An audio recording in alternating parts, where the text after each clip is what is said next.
Você está ouvindo Customer Lovers, o podcast da Kentricus e especializado em centralidade no cliente. Um oferecimento High Platform.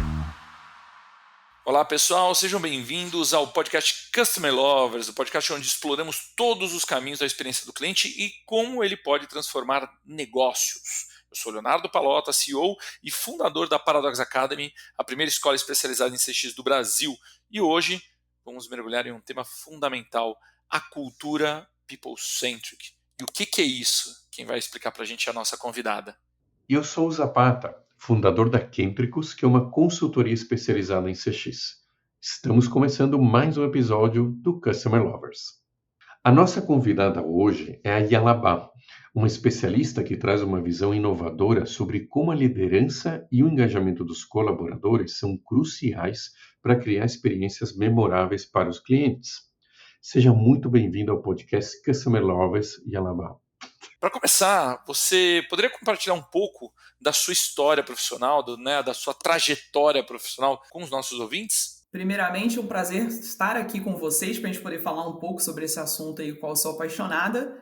Eu sou Yalabá Lopes, eu atuo aí como especialista dentro dessa parte de Customer Experience, mas com esse olhar único que é um centrado nas pessoas. Eu venho de uma era em que eu trabalhei dentro do call center, depois eu segui por uma gestão corporativa e também iniciei empresas, né? Então, eu também sou empresária, mas o meu berço geral é tudo muito complexo. Eu vim do jurídico, eu sou advogada. E eu falo que o atendimento me escolheu, então por isso que eu construí toda essa trajetória. E dentro da minha jornada foi onde eu consegui trazer essa visão sobre a importância das pessoas, né? E o porquê desse tema que a gente vai falar aqui agora. E hoje eu tenho uma felicidade de poder compartilhar e falar sobre ele no mercado com tantos outros profissionais assim como vocês. Excelente, Iá. Iá, vamos começar já trazendo o tema central aqui. Você poderia explicar para a gente o que é essa tal de cultura people-centric e como ela se diferencia de outras abordagens centradas no cliente? A cultura people-centric, Léo, quando a gente fala, né, é para poder trazer o olhar e a centralidade para as pessoas. É para a gente poder ter um overview um pouco mais amplo. Ou seja, ela não se trata apenas de um discurso, inicialmente, ou uma frase bonita, ou uma defesa de ideologia. Ela é justamente um modelo de cultura organizacional que tem processos, decisões e relações pautadas nas pessoas.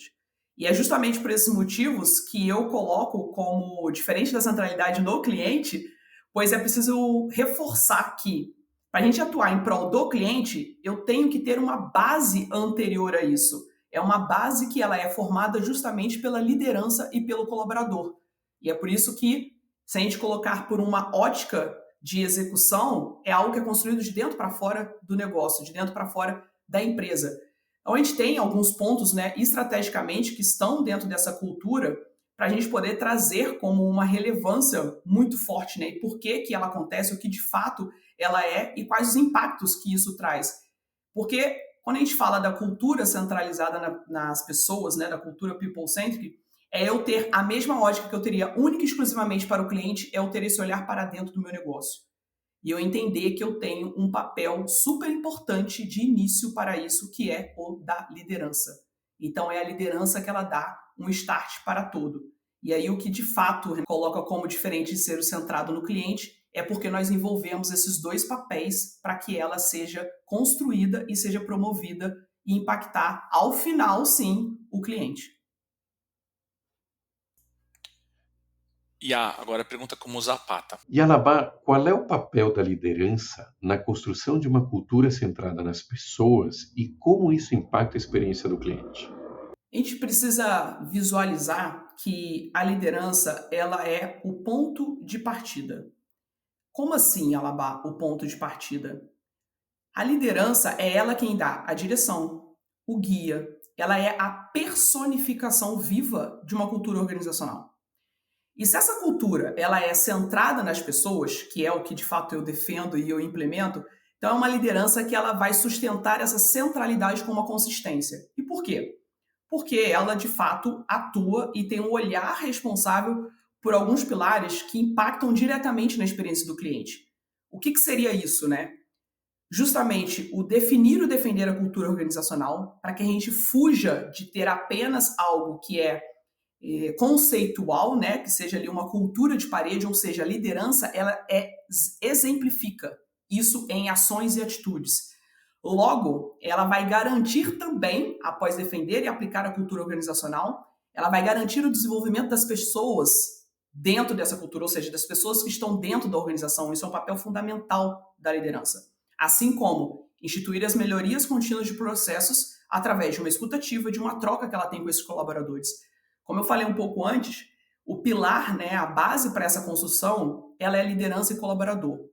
Por mais que saibamos que exista uma hierarquia entre esses papéis, eu coloco-os lado a lado. Ela é uma via de mão dupla. Essa troca precisa acontecer. E por que ela precisa acontecer? Porque eu preciso ter uma escuta muito ativa para o que o meu colaborador traz.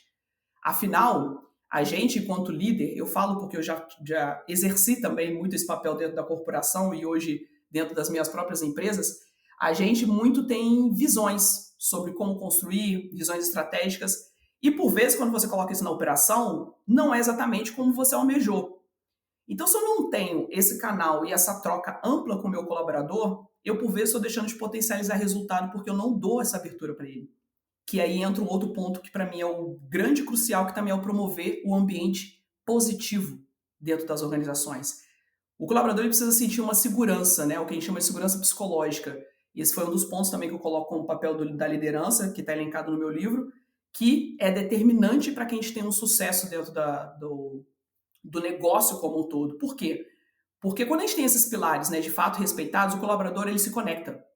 E quando ele está bem, quando ele está engajado, quando ele acredita naquilo que a empresa prega, porque os seus princípios e seus valores também estão alinhados à cultura da empresa, a experiência do cliente ela se torna uma consequência natural.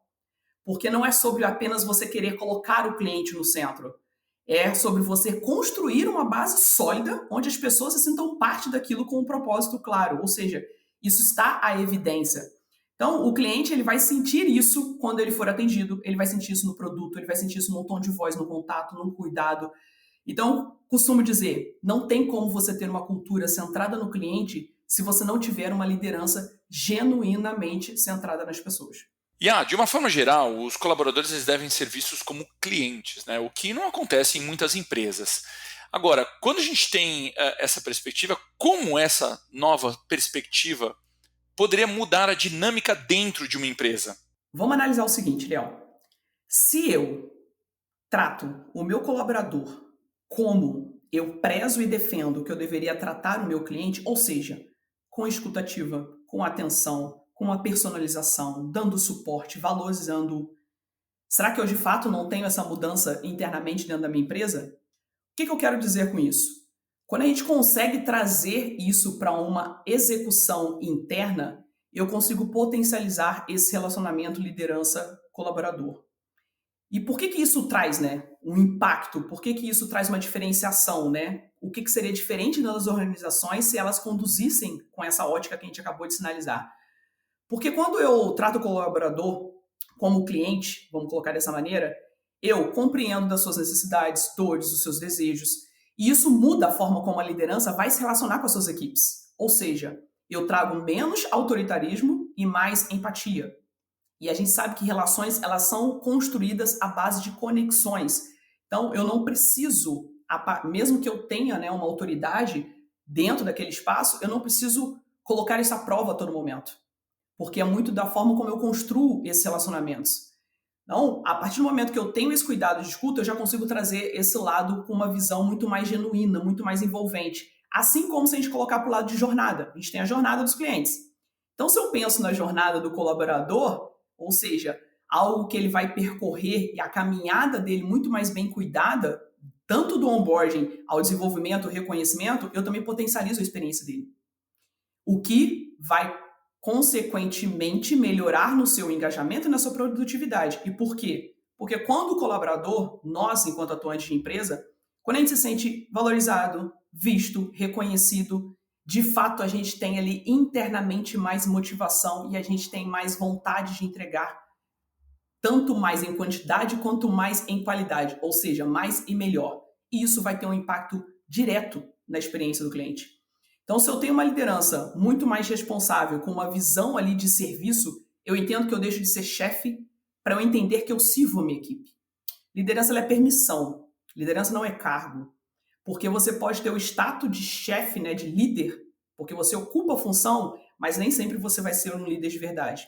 Nem sempre esses liderados vão se permitir ser liderado por você. Então é importante a gente também ter essa diferença e sobre essas semânticas que por vezes as pessoas a gente não tem muito cuidado. Então o líder, quando ele passa a entender que o seu papel é servir, o seu papel é estar de olho nas pessoas, porque gerir dados, né, uma gestão é diferente de liderar. São papéis completamente, ações completamente distintas. Então, quando eu ajo dessa maneira, com a escuta e voltado para as pessoas, eu entrego mais clareza, suporte, boas condições de trabalho, eu assumo realmente um papel de alguém que provê uma boa experiência para o meu time. E aí, as empresas que conseguem refletir isso de dentro para fora, o discurso fica muito mais em uma prática, né? Então, ou seja, aquela cultura da parede, ela está alinhada à prática. E isso afeta o cliente, ou seja, o cliente ele percebe isso. Ele consegue entender e identificar quando a empresa tem uma cultura forte. E isso vai acontecer quando essas ações são possíveis e quando essa execução por parte da liderança é conduzida dessa maneira. Como a saúde mental dos colaboradores influencia a produtividade e a experiência do cliente, Yalabá?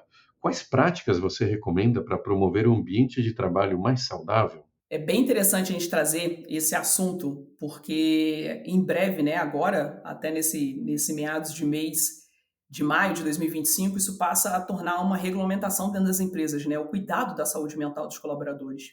Isso está diretamente ligado e sim é proporcional à produtividade e, consequentemente, o que vai afetar a experiência do cliente. E por quê, Yalabá, né? Por que toda essa conexão e por que você levantar isso? Porque ninguém entrega o seu melhor se estiver emocionalmente esgotado. Se você estiver pressionado, se você estiver em um ambiente onde você é silenciado. Então, quando o ambiente é saudável, que foi o que eu mencionei, né, lá nos pontos que eu elenco como um dos papéis do líder, né, e isso eu mencionei lá em 2023, é bom ressaltar aqui que o meu livro foi em 2023, ou seja, já é algo que envolveu um estudo anterior para poder ser publicado. Então, quando a gente fala que o ambiente ele é saudável, o colaborador ele se conecta com o trabalho de uma forma muito mais genuína. Você deixa de estar ali porque você necessita, obviamente, você precisa trabalhar e, obviamente, você tem seus objetivos pessoais, mas você não está ali também tão absolutamente por obrigação ou medo, mas porque você vê sentido, você se sente seguro, você encontra prazer no que você faz. Então você produz mais, você engaja melhor, você atende melhor.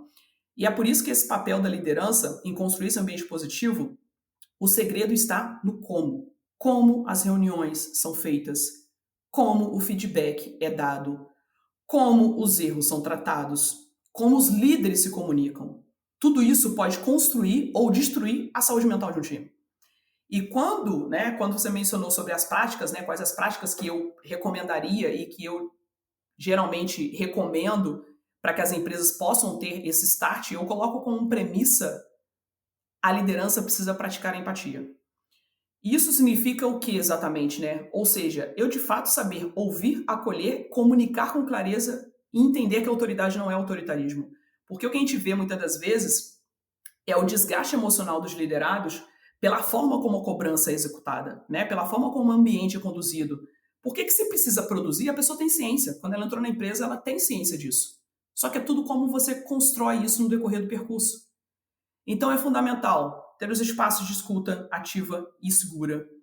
Valorizar e reconhecer aí os esforços, né, dos seus colaboradores de uma maneira constante. Ou seja, isso é válido. O ser humano precisa de reconhecimento. Isso está na nossa natureza. Ter algumas rotinas que tenham, né, limites e pausas, às vezes jornadas muito estupendas, muito extensas, pode impactar. Então hoje a gente tem a questão do home office, que contribui muito já para essa qualidade de vida e para a saúde mental dos colaboradores.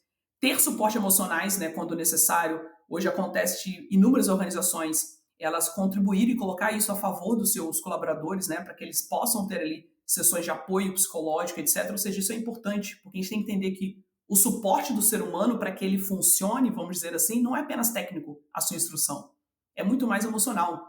Então, acima de tudo, cultivar a coerência entre o que a empresa de fato entrega, ou o que ela de fato prega e o que ela entrega no dia a dia.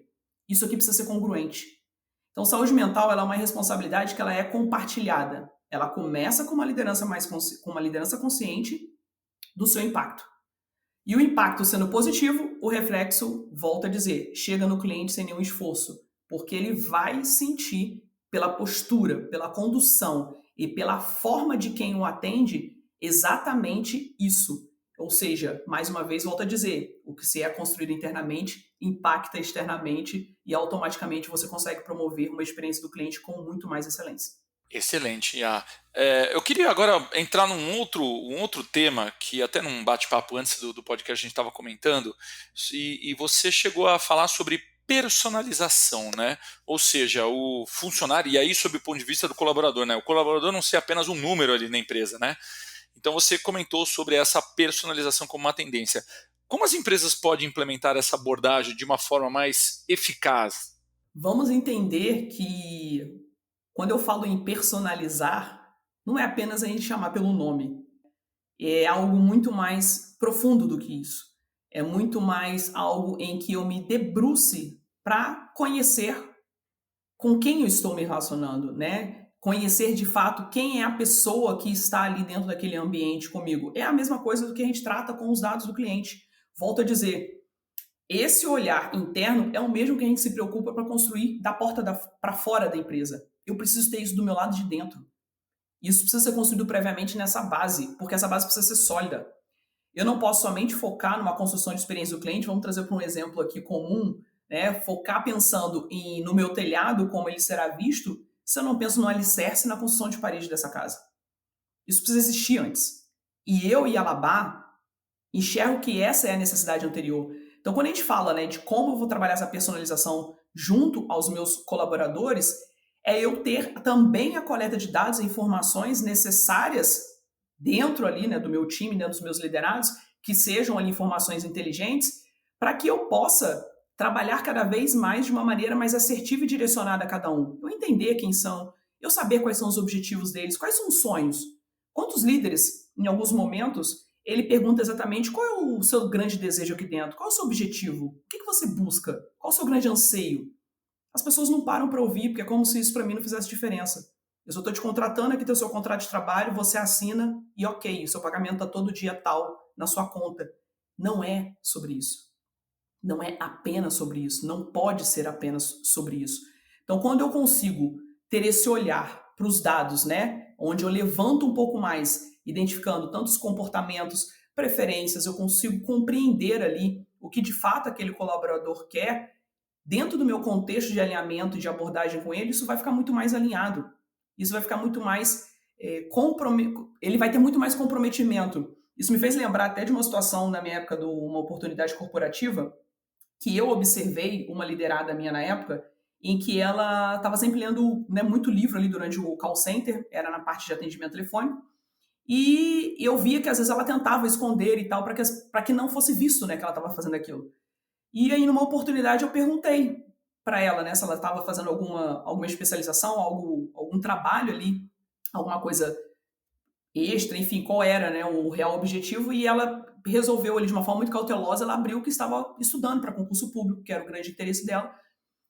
E ali, naquele momento, eu vi que eu precisava entender mais ainda dos objetivos e me envolver ainda mais com as pessoas nas quais estava no meu time. E o que valeu a partir desse momento? E aí eu caso com o que a gente está falando. A gente conseguiu alinhar muito mais sobre a atuação dela dentro da empresa, porque eu entendi um objetivo que ela tinha. Logo, ela havia até passado depois numa prova física, numa prova teórica, precisava fazer os exames físicos, e a gente conseguiu alinhar para que tudo acontecesse, tanto para não prejudicar o objetivo dela, estou colocando que é um objetivo externo, mas isso pode ser dentro da empresa, assim como também não prejudicar a jornada dentro da empresa, ou seja, que eu não onerasse as demais colaboradoras. O que eu digo com isso? As empresas elas precisam entender que os seus colaboradores não são números, elas são pessoas, e pessoas têm objetivos. E por vezes objetivos, elas vão ter alguns anseios de construção de vida. Então o verdadeiro líder, ele impulsiona pessoas, ele não trava. Isso para mim é você construir uma base sólida ali como ser humano e como você propagar para que as pessoas também possam crescer dentro da sua opção de jornada futura aí de carreira profissional. E, Alabá, quais são os principais desafios que as empresas enfrentam ao tentar implementar uma cultura centrada nas pessoas e como superar isso? Zapata, olha, na prática, eu diria que o maior desafio para implementar uma cultura centrada nas pessoas ela não está em ferramentas, processos ou KPIs ou indicadores. Ela está de fato nas pessoas. E por quê? Porque, na minha concepção, é uma quebra de paradigma. É uma forma de ajudar, de direcionar com que os líderes e os colaboradores eles repensem a forma como eles agem, como lidera, como se comunica, como executa. Isso, para que aconteça, exige muito mais uma mudança de mentalidade, de comportamento e de intenção. Por isso eu costumo dizer que 80% da jornada do trabalho, da liderança, ela está na transformação do ser humano. E 20% ele é técnico. Porque não adianta você criar playbooks perfeitos, você colocar ali processos que estão ali direcionados de como deve ser, se quem vai colocar isso na prática ainda atua sobre uma visão anterior, onde o cliente ainda é só um número, e vamos colocar que para a liderança o colaborador é só um recurso. Eu preciso entender que a visão desse C-Level, dessa liderança, é o primeiro desafio que eu tenho que cuidar, que é onde geralmente é iniciado o trabalho. É preciso que essas lideranças elas compreendam profundamente o impacto quando a gente fala de cultura people-centric, para que possa essa mudança ser sustentável e ela aconteça ali com uma liberdade, com uma consistência e seja exemplo.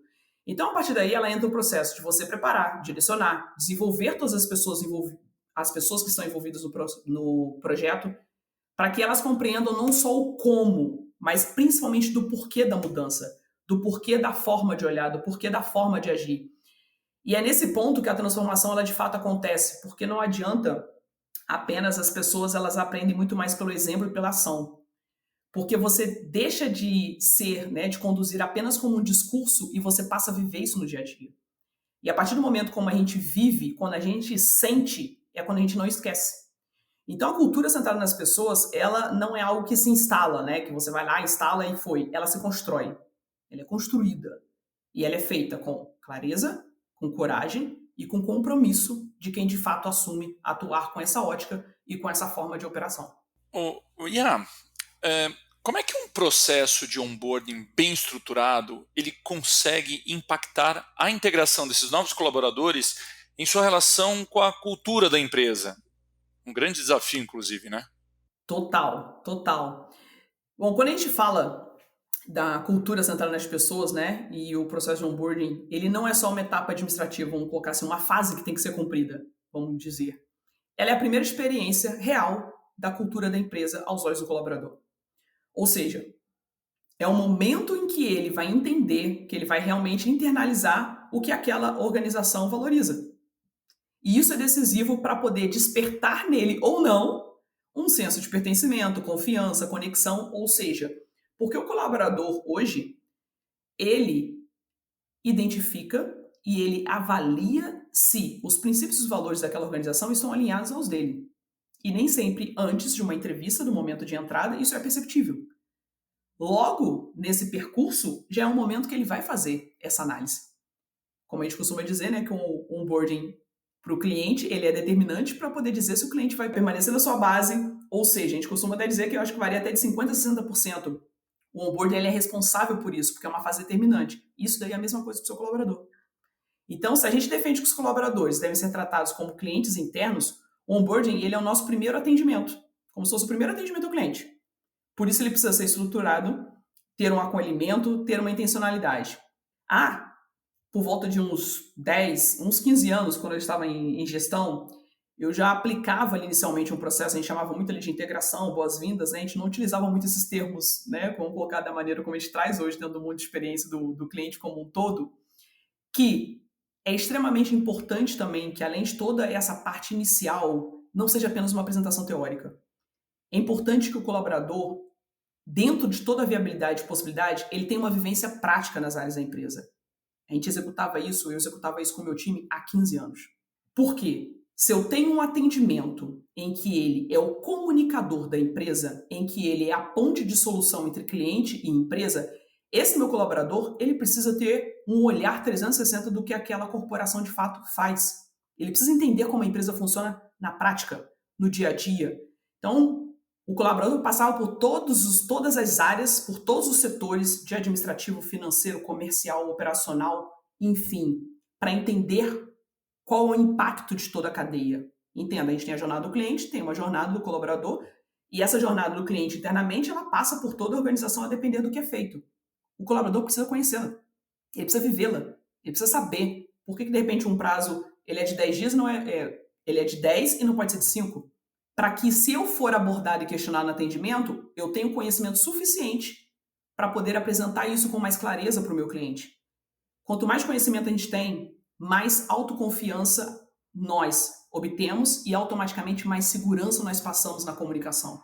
Então esse é um ponto muito diferencial, que quando a gente fala de um onboard muito bem aplicado, e principalmente trazendo essa vivência, que é o que eu super defendo, eu coloco isso por onde as empresas que eu passo, que é para entender que não é só teoria. Ele tem que ter uma vivência na prática. Então, as empresas que realmente valorizarem o cliente, né, que tem esse olhar para ele, ela precisa começar primeiro valorizando o seu colaborador desde o primeiro dia. Porque, no final das contas, a experiência do cliente vai ser sempre um reflexo da experiência de quem o atende. Por isso, o onboarding bem feito, ele é a cultura viva. Ele é uma estratégia do negócio sendo aplicada diretamente.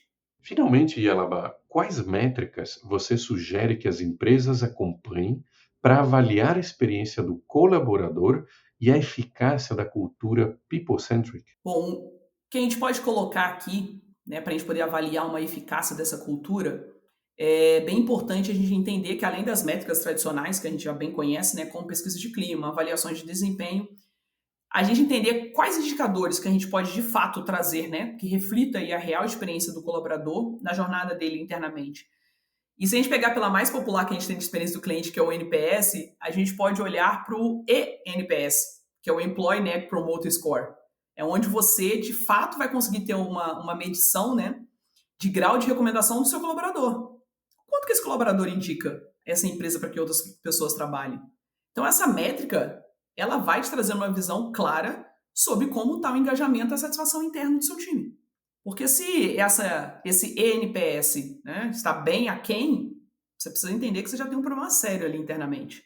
Então, como que você vai ter esse impacto externo?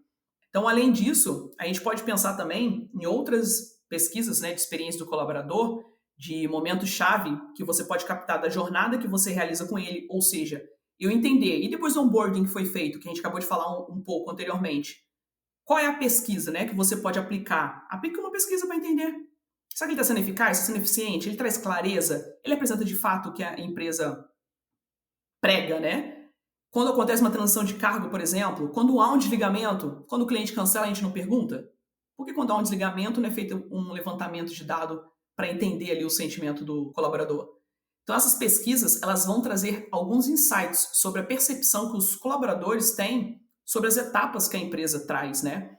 E um outro ponto que a gente trouxe bastante aqui, que é a parte de saúde mental, né, de segurança psicológica, a gente pode também entender que um índice, por exemplo, interno de segurança psicológica é o que pode ser implementado para avaliar o quanto esse colaborador se sente seguro para expressar ali a opinião dele, as ideias, as preocupações, como ele se sente ao cometer erro, se ele tem medo de represália ou não, como é que é o comportamento da liderança quando isso acontece.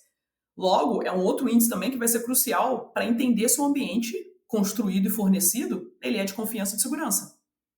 Assim como se a gente pensar também o que dá para se entender, uma outra pesquisa mais inovadora que pode ser feita, e essa aqui eu até estava analisando ela um pouco anteriormente, no período recente, que são as análises preditivas de rotatividade. E o que você vai identificar nela? É justamente para você analisar os padrões comportamentais que podem identificar, né, indicar uma intenção de desligamento ou permitindo algumas ações proativas. Ou seja, é você ter ali um olhar realmente como está esse termômetro do comportamento do colaborador com o seu time. Enfim, é importante a gente entender que essas, por exemplo, que eu trouxe como exemplo, é necessário que sejam correlacionadas com os indicadores de desempenho organizacional, como a produtividade, a inovação, a satisfação do cliente em si. Por quê? Porque você entende, né, você vai conseguir compreender o impacto direto que a cultura people-centric está trazendo de resultado nos seus negócios. Porque se eu tenho esse cuidado interno, isso precisa reverberar na ponta. Então, essas métricas, quando analisadas de uma maneira integrada e contínua, ela vai permitir que você tenha uma gestão mais humanizada, mais eficaz. e alinhada aos princípios que a gente coloca dentro da cultura centrada nas pessoas. Ainda mais por estarmos vivendo uma era altamente tecnológica com muita implementação aí de inteligência artificial. Então isso se faz ainda mais necessário. Muito necessário, né, Ian? Agora, Ian, deixa eu...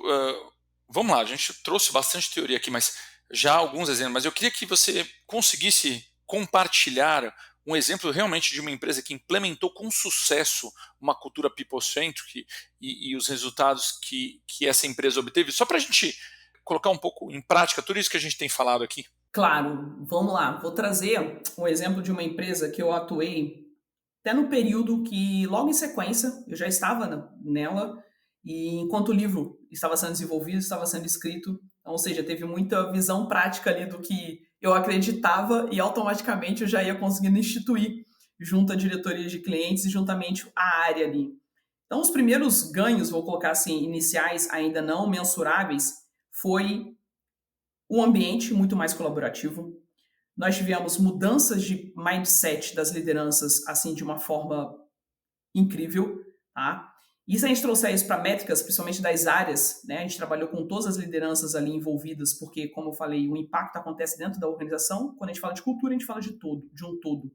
Mais diretamente nas áreas que trabalham com o cliente, nós conseguimos ter um avanço, né? Um alcance de satisfação pelos clientes, por exemplo, de 93%, uma média que ficava em torno de 70%, em 3 meses de trabalho, após algumas ações mais direcionadas e assertivas da liderança com o time. A gente envolver o time, ou seja, isso que a gente falou tudo sobre colaborador anteriormente, aplicado na prática, desenvolvimento, pertencimento, essa liderança mais empática, automaticamente isso trouxe mais eficiência na hora do atendimento e foi percebido pelo cliente, porque o número acabou alcançando esse aumento num curto período de tempo. Além de que foram conseguido a gente alcançar um churn, por exemplo, ele se aproximou a quase 1% nessa empresa, ele ficou em 1,1%, era um churn que geralmente girava em torno de 3,5%, 3,6%, e durante um período, né, a gente fez um trabalho específico lá de quase um ano, para ser bem precisa, e a gente alcançou isso 1,1%, englobando o churn orgânico. Então, outro ponto aqui, deixa eu me recordar, ativação da base de contratos em 15%, ou seja, quando a gente conseguiu trazer todo mundo para entender, né, da importância da colaboração entre áreas, porque tudo isso que a gente falou do papel da liderança, inicialmente, é importante a gente entender que não cabe somente a uma liderança da experiência do cliente, por exemplo. Quando a gente fala de experiência do cliente, a experiência do cliente ela não é promovida por toda a organização, ela não é de ponta a ponta. Então eu preciso entender de negócio, eu preciso ter uma visão de negócio. E isso é quando eu olho para a minha trajetória, eu agradeço porque como eu tive a oportunidade de passar por toda a gestão corporativa e como eu abri uma empresa do zero, então isso me faz muito ter essa ideia de realmente de negócios, de como você trata, desde a área inicial até o financeiro, como você trabalha na área de cobrança, como você trabalha pela área de faturamento, pela área operacional, logística, você precisa envolver todo mundo. Então quando eu consigo trazer todo mundo com esse mesmo olhar e você consegue ter essa atuação única, esse resultado acontece. Então, por isso que a ativação de contrato, que foi em 15% no final desse projeto, foi justamente porque todos entenderam da importância do foco no time, de como desenvolver, de como envolvê-los no alcance das metas, a importância do alcance das metas, que as metas são muito mais construídas por eles do que por definição de quadro da própria organização.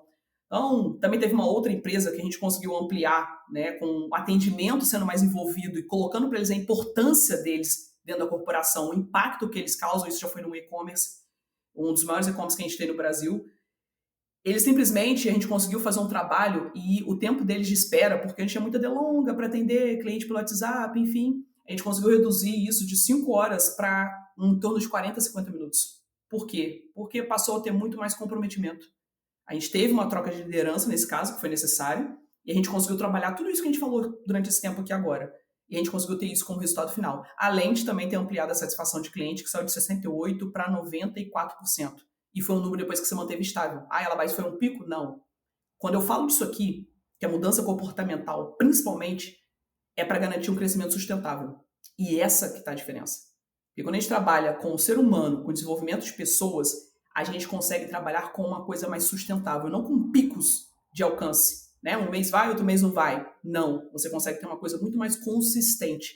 E isso é o que eu mais acredito na liderança da cultura people-centric, né, dessa cultura como um todo, porque esses resultados aqui, por exemplo, eles se mantêm, porque eu mantenho contato com as empresas, né, e aí algumas delas, as diretoras sempre falam que o maior ganho foi justamente as pessoas entenderem tudo isso, porque os resultados passaram a ser alcançáveis, as metas gerenciáveis se ampliaram ainda mais. Então, esses são alguns dos resultados que eu posso exemplificar para você aqui nesse tempo, do que é possível a gente conquistar. Muito bom, Ialabá, ou simplesmente Iá, ou pelo menos eu chamo ela de Iá, não sei se outras pessoas chamam também, é um jeito meu carinhoso de falar com a minha querida convidada. Agradecemos imensamente a sua participação e esses insights que você trouxe sobre a importância do colaborador para todas as estratégias centradas no cliente, né? E antes da gente fechar, Iá, eu queria pedir para você deixar uma mensagem final para os nossos ouvintes sobre como eles podem aplicar todos esses conceitos em suas próprias organizações. Bom, primeiramente, eu volto a dizer que é uma grata satisfação contribuir com vocês, e o que eu posso deixar, né, uma mensagem que eu deixo aqui direta para todos, é que o sucesso de qualquer organização, ela depende do equilíbrio e do respeito aos papéis fundamentais que compõem a empresa, ou seja, liderança, colaborador e clientes. E é por isso que daí eu falo que são as pessoas no centro dos negócios, porque eu estou falando de papéis distintos que são, obviamente, feitos por pessoas. Então, nenhum desses elementos ele funciona de forma isolada. A liderança ela precisa exercer a sua influência com consciência e clareza. Os colaboradores eles precisam ser valorizados como peça-chave para essa execução e os clientes precisam ser reconhecidos como razão de existência do negócio.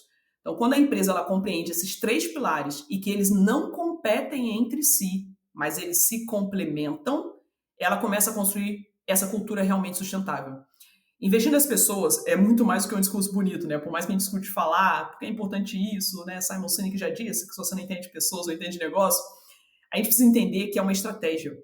E é uma estratégia inteligente. Por quê? Porque o resultado sempre será proporcional ao quanto você investe nelas. Não existe crescimento exponencial sem desenvolvimento humano. Então, o convite que eu deixo aqui é: conheça, compreenda e se comprometa com uma cultura centrada nas pessoas. Porque quando você fortalece quem faz o jogo acontecer, o jogo muda. E eu te garanto, ele muda para melhor. Muito obrigado mais uma vez, Iá. E obrigado também a quem nos acompanhou nesse episódio. Não se esqueçam de continuar nos seguindo para mais discussões sobre como transformar a experiência do cliente e, obviamente, do colaborador e, principalmente, a cultura organizacional. Até a próxima, pessoal! Você acabou de ouvir o Customer Lovers, o podcast da Kentricus com o oferecimento da High Platform. Visite nosso perfil no Spotify e se liga em todos os episódios que já rolaram por aqui.